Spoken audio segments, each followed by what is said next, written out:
Assalamualaikum. Hope you're doing good. This is basic biology.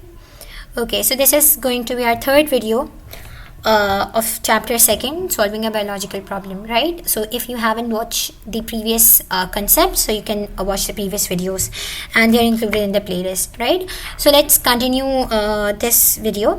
Okay, so starting with the reasoning. So what is basically reasoning का मतलब क्या होगा कि जो हमने हाइपोथेसिस प्रेजेंट किया था, ठीक है, उसकी हम क्या करेंगे, उसकी हम वजह बताएंगे कि हमने जो हाइपोथेसिस प्रेजेंट किया था उसकी वजह क्या थी, ठीक है, इसका रीज़न क्या था जो हमने ये हाइपोथेसिस प्रेजेंट किया है, ठीक है. So this is reasoning. Okay, so biologist collect the information about the problem and formulate the hypothesis by using a reasoning process. मतलब जो हाइपोथेसिस आपका बनता है ना, वो रीजनिंग के ऊपर बेस करता है, ठीक है. जो आपने ऑब्जर्वेशन कलेक्ट की थी, ठीक, ऑब्जर्वेशन को आप एक वजह बताते हो, ठीक है, मतलब उसके साथ एक वजह को लिंक करके आप बताते हो कि ये हाइपोथेसिस हमने दिया है. तो जो आपकी रीजनिंग प्रोसेस है वो दो टाइप के होंगे, inductive reasoning and deductive reasoning, ठीक है. सो फर्स्ट इंडक्टिव रीजनिंग देखते हैं. इंडक्टिव रीजनिंग क्या है? It moves from specific to general, ठीक है.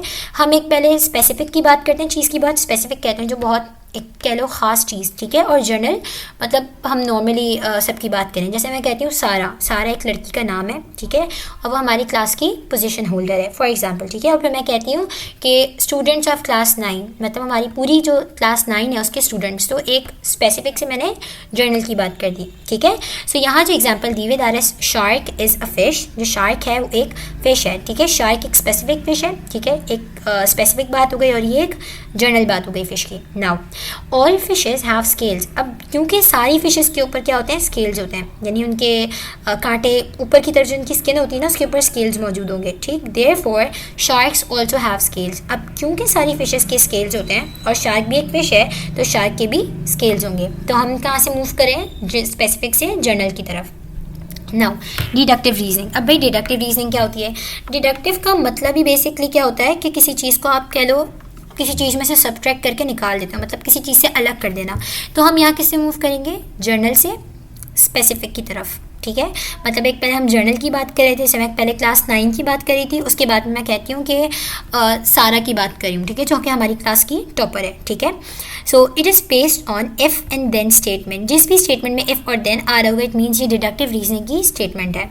सो थ्योरम्स भी आपने पढ़े होंगे, थ्योरम्स में भी इफ़ और देन का सिस्टम आता है मैथमेटिक्स के अंदर, ठीक है. सो डिडक्टिव रीजनिंग में भी यही सिस्टम होता है. So deductive reasoning can be tested and verified by experiments. तो हम डिडक्टिव रीजनिंग में हम क्या करते हैं, इसे टेस्ट करते हैं और वेरीफाई करते हैं. अब देखो हमने क्या बात कही थी, ऑब्जर्व हमने किया था कि प्लाज्मोडियम जो है वो मलेरिया के पेशेंट के ब्लड में हमें मिला था. तो डिडक्टिव रीजनिंग क्या कहती है कि अगर प्लाज्मोडियम, और इसी को देख के हमने क्या बना दिया था, कॉज बना दिया, ये बना दिया था कि प्लाज्मोडियम मलेरिया का कॉज है. तो डिडक्टिव रीजनिंग हमने ऐसी बात नहीं की. डिडक्टिव रीजनिंग ये बताती है कि प्लाज्मोडियम अगर मलेरिया का कॉज है, ठीक है, is the cause of malaria, then तो फिर क्या है, all the malaria patients should have plasmodium in their blood. तो जितने भी मलेरिया पेशेंट्स हैं उनके ब्लड में प्लाज्मोडियम होना चाहिए, लाजमी सी बात है. जब हमने एक ऑब्जर्वेशन की, प्लाज्मोडियम हमें मिला ब्लड में, तो हमने इस बिहाफ के ऊपर कह दिया, ठीक है, किस बिहाफ पे कहा, इस डिडक्टिव रीजनिंग के जो हमने अभी बनाई है. ये क्या बनाई है कि अगर प्लाज्मोडियम ही मलेरिया का कॉज है, क्योंकि हमें एक के ब्लड में नज़र आ रहा है, तो सारे जो पेशेंट्स होंगे उनके ब्लड में मलेरिया के पेशेंट्स के ब्लड में प्लाज्मोडियम लाजमी होना चाहिए, ठीक है.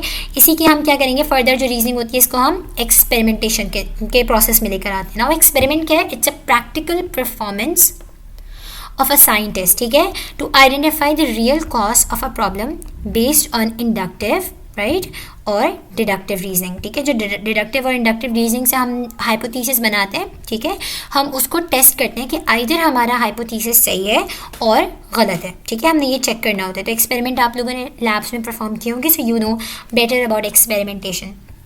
अब ये जो आपके बायोलॉजिकल मेथड्स के लिए एक्सपेरिमेंट्स होते हैं वो छोटे मोटे एक्सपेरिमेंट्स नहीं होते, they are very very large experiments. तो साइंटिस्ट क्या करते हैं, इन्होंने क्या किया, दो टाइप के टेस्ट परफॉर्म करते हैं. एक एक्सपेरिमेंटल ग्रुप पे, ठीक, दूसरा करते हैं कंट्रोल ग्रुप पे, ठीक है. अब एक्सपेरिमेंटल ग्रुप हमने देखना है कौन क्या है, ठीक है. सो कॉज ऑफ मलेरिया को जब हमने फाइंड आउट करना, तो हमने क्या किया, ब्लड सैंपल्स लिए 100 मलेरिया पेशेंट्स के, ठीक है, क्योंकि हमने क्या बात की थी पहले कि सबके ब्लड में क्या होना चाहिए, प्लाज्मोडियम होना चाहिए मलेरिया पेशेंट्स के, ठीक है. जब भी हम कहेंगे मलेरिया का कॉज है, तो ये एक्सपेरिमेंटल ग्रुप है, right. And the blood samples of 100 healthy persons, और अब ये क्या कहलाता है, कंट्रोल ग्रुप। 100 हेल्दी पर्सनस भी हमने लिए। सो अगर हम अकल की बात करें, बिल्कुल बहुत कॉमन सेंस की बात करेंगे, तो क्या बात समझ में आती है कि भाई अगर मलेरिया के पेशेंट्स हैं, ठीक है, कह रहे हैं कि हम प्लाज्मोडियम ही कॉज है मलेरिया का, तो सिर्फ मलेरिया के पेशेंट्स जो हैं उनके ब्लड में प्लाज्मोडियम होना चाहिए, हेल्दी पर्सनस के ब्लड में प्लाज्मोडियम नहीं होना चाहिए। अगर हेल्दी पर्सनस के ब्लड में हमें प्लाज्मोडियम मिल गया, सो दैट मीन्स कि हमारा हाइपोथेसिस गलत है, ठीक है। सो दिस इज एक्सपेरिमेंटेशन, बात समझ में आई। सो अभी हमने क्या पढ़ा इस वीडियो में, रीजनिंग के बारे में पढ़ा और एक्सपेरिमेंट के बारे में, ठीक। अच्छा, I am reminding you guys about the crash course के लिए आई गेस ये मार्च के अंदर स्टार्ट कर दूंगी मैं, ठीक है। So if you are interested in becoming a part of the crash course, और क्रैश कोर्स का बेसिक फ़ायदा ये होगा कि you would have a chance, live to live session होता है, या 1-on-1 सेशन जो होता है जिसमें आप अपने क्वेश्चंस डायरेक्टली कर सकते हो, ठीक।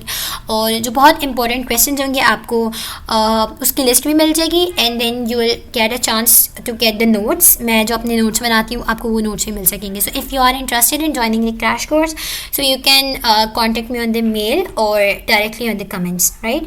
Thank you so much for watching, and don't forget to watch the next videos. अल्लाह हाफ़िज़।